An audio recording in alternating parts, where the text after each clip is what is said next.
Dando continuidade à nossa matéria de Introdução ao Novo Testamento, edições IPAD, pastor Rodrigo Roberto dos Reis, o autor, página 117, os destinatários desse evangelho que nós estamos tratando, que é o evangelho segundo escreveu o evangelista João, o Boanerges, filho do trovão, o mesmo escritor das epístolas, vamos tratar também nas próximas aulas, e o mesmo escritor também do último livro da Bíblia, que é o Apocalipse.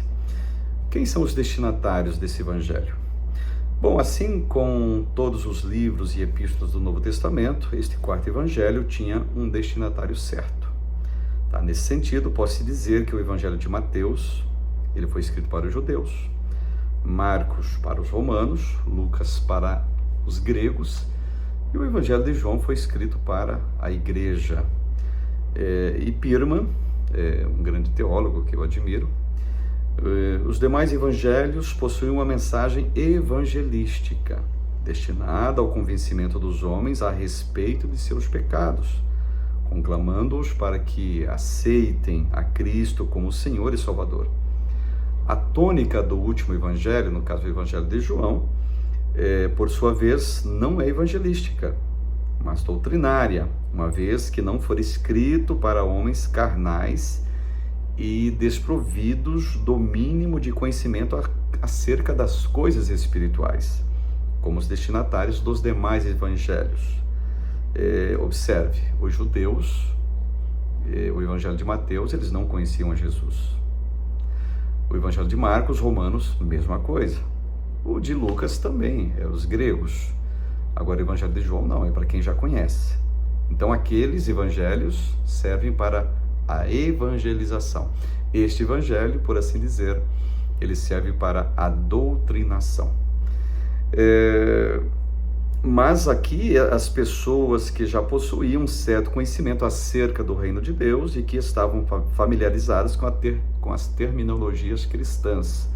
Então, os leitores desse quarto evangelho contavam com o auxílio do Espírito Santo na suprema tarefa de entender mistérios tão profundos como o da encarnação do Verbo, por exemplo, o novo nascimento, a permanência em Cristo, missão do Espírito Santo e assim por diante. Então, é muito razoável concluirmos, portanto, que os destinatários deste último evangelho não eram pessoas desprovidas dos conhecimentos acerca das verdades de Cristo, a ponto de necessitarem de informações basilares, tais como a genealogia e o nascimento virginal de Jesus, que é relatado em Mateus, cujo objetivo é demonstrar sua origem humana e divina. Pelo contrário, eram pessoas que possuíam uma certa experiência com Cristo e conheciam as verdades fundamentais do Evangelho. Então, portanto, atestamos todos esses pontos citados, principalmente a ideia de Pirman, que é excelente. O Evangelho de João foi escrito para a igreja, para aqueles que já conheciam a Jesus, que já conhecem a Jesus. É por isso que muita gente diz o seguinte: olha, quer começar a ler a Bíblia, então você tem que conhecer a Deus. E o livro que mais te aproxima desse conhecimento, onde vai ter uma linguagem bem para os íntimos de Deus, é justamente o evangelho que o apóstolo João escreveu. Qual é o tema do evangelho? Um dos temas mais claros do Novo Testamento é o do evangelho de João. E o Verbo se fez carne e habitou entre nós. Então João, como testemunho ocular de todos os acontecimentos ocorridos no ministério público de Jesus, empenha-se desde o início do seu livro em demonstrar por todos os meios a supremacia da encarnação do Verbo. Se fôssemos aqui definir o Evangelho de João em uma só frase: Jesus é Deus. Qual é o propósito? Tanto quanto o tema, quanto o propósito desse Evangelho podem ser abstraídos do próprio texto. João capítulo 20, versículo 31, que diz: Estes, porém, foram registrados para que creiais que Jesus é o Cristo, o Filho de Deus, e para que, crendo, tenhais vida em seu nome. Esse é o propósito do Evangelho de João: conhecer a Jesus, entender quem é Jesus, a missão de Jesus, e quando a gente entende isso, nós temos vida em seu nome. Quais foram as fontes utilizadas? Conforme veremos, tá? Estamos vendo, aliás, o Evangelho segundo João ocupa um lugar de destaque, uma vez que cerca de 90% das informações trazidas pelo evangelista não se encontram correspondentes nos demais evangelhos, aqueles chamados de sinóticos, Mateus, Marcos e Lucas, ou seja, evangelhos semelhantes. Vamos colocar assim, evangelhos que pegaram informações um do outro também. Isso significa que a semelhança desses evangelhos, João teria feito uso de fontes para compor seus relatos. A diferença, entretanto, fica por conta do fato de que estas possíveis fontes não teriam sido as mesmas utilizadas pelos demais evangelhos, fazendo com que João assuma uma posição diferenciada nesse grupo literário. A rigor, as divergências em relação a esse assunto, elas são inúmeras.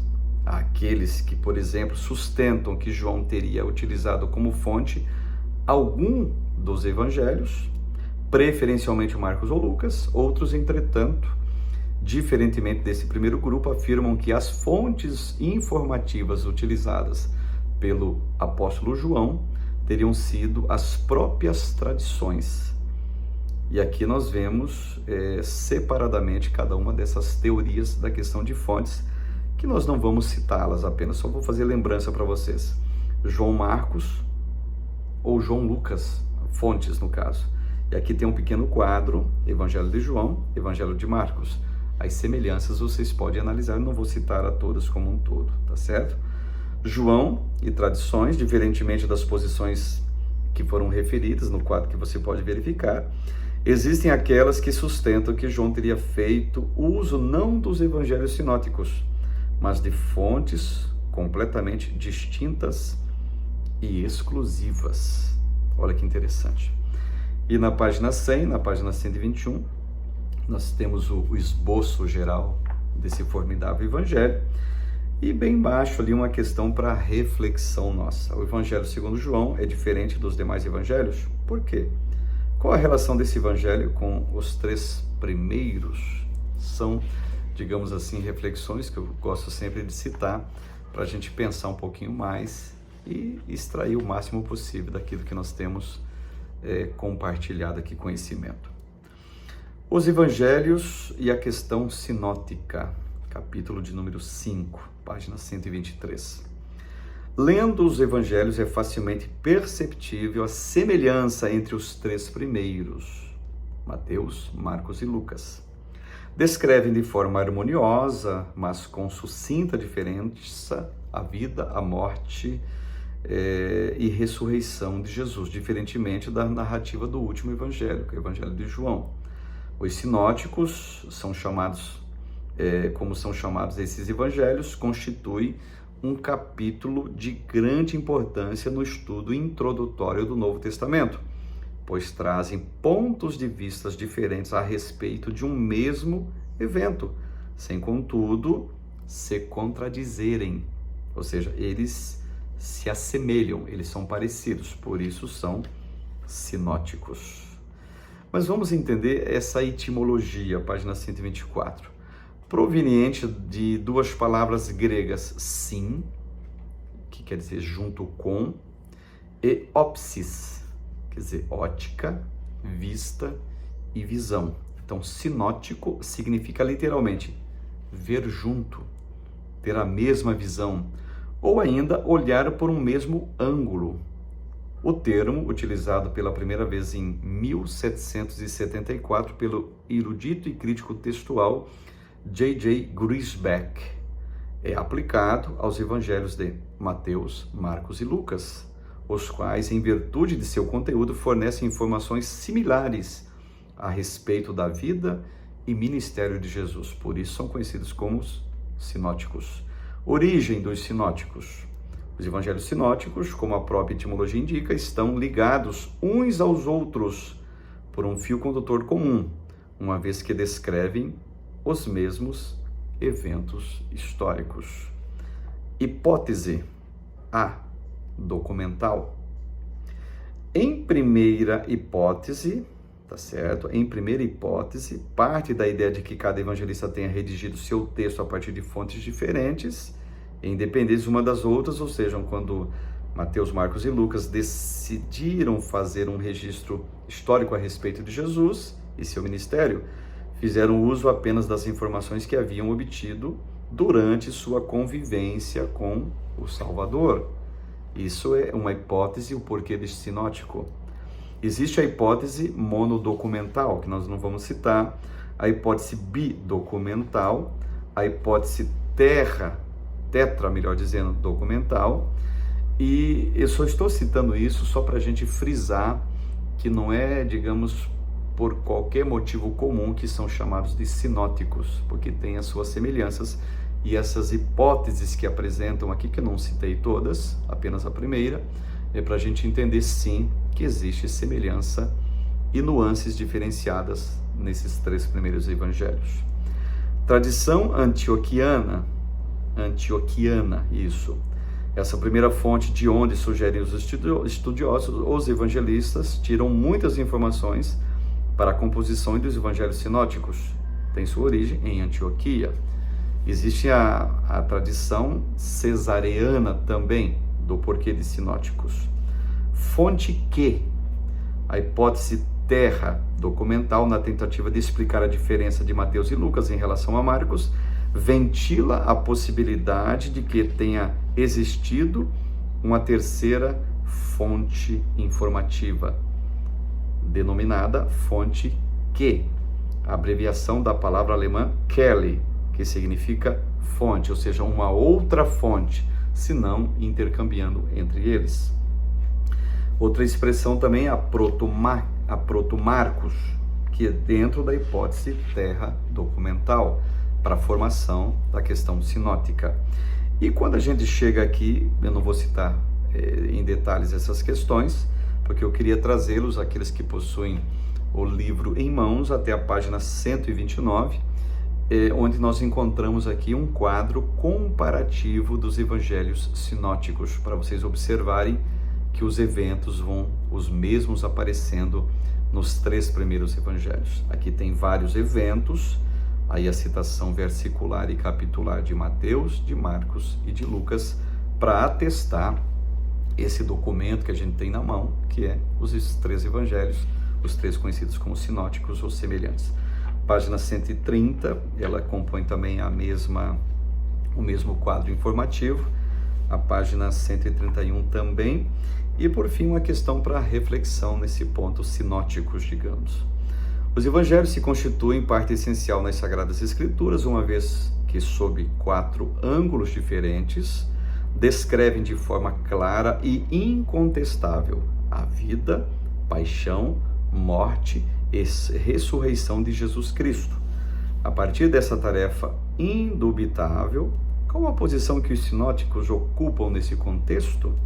Seria possível imaginarmos o Novo Testamento sem a presença dessas obras? Eu já até te adianto aqui, né? Questão para a gente refletir, claro. Mas adianto que seria um trabalho impossível de ser realizado sem a presença desses livros. E quando a gente começa a unidade de número 3, página 133, o Novo Testamento e a expansão da igreja. Então, nessa unidade, vamos enfocar a expansão da igreja cristã, tendo como elemento norteador de seu crescimento vertiginoso os textos neotestamentários, uma vez que, à medida que as várias epístolas vêm sendo redigidas, cada qual tendo como objetivo solucionar problemas específicos, seja nas igrejas locais ou mesmo em grupos de igrejas, esses textos eles vão sedimentando os ensinamentos cristãos e estabelecendo um corpo sólido de doutrinas.